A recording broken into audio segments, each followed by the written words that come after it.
ఆహారం ఔషధాల కల్తీ నిరోధానికి కఠిన చట్టం రూపొందించాలని సీఎం రేవంత్ రెడ్డి అధికారులను ఆదేశించారు. ఆహారం కల్తీ ఔషధ నియంత్రణ చట్టంపై ఎంసీహెచ్ఆర్డీలో సీఎం సమీక్ష నిర్వహించారు. ఆకుకూరలు, కూరగాయలు, పాలు ఎక్కువ రోజులు నిల్వ ఉంచేందుకు, పండ్లు త్వరగా మగ్గేందుకు విచ్చలవిడిగా రసాయనాలు వాడుతుండటంతో ప్రజలు అనారోగ్యం బారిన పడుతున్నారని సీఎం తెలిపారు.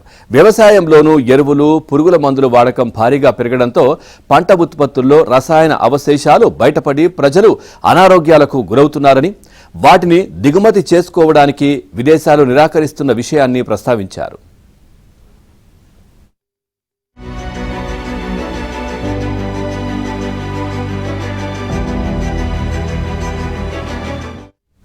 మార్కెట్లో సేంద్రియ ఉత్పత్తుల పేరుతో పలు రకాల వస్తువులను అధిక ధరలకు అమ్ముతున్నారని, కానీ అవి సేంద్రియ ఉత్పత్తులే అని నిర్ధారించేందుకు సరైన వ్యవస్థలు లేవని సీఎం రేవంత్ పేర్కొన్నారు. ఈ నేపథ్యంలో కల్తీల నిరోధానికి సమగ్ర చట్టాలు ఉన్న దేశాలను సందర్శించి అక్కడి విధానాలను అధ్యయనం చేయాలని అధికారులకు సూచించారు.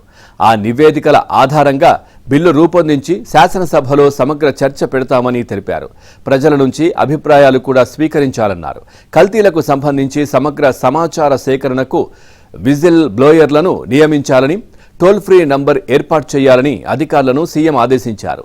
దీనిని ముందుగా క్యూర్ ప్రాంతంలో పైలట్ ప్రాజెక్టుగా అమలు చేయాలని, ఇక్కడ అమల్లో వచ్చే లోటుపాట్ల ఆధారంగా ముందుకు సాగాలని సీఎం రేవంత్ సూచించారు.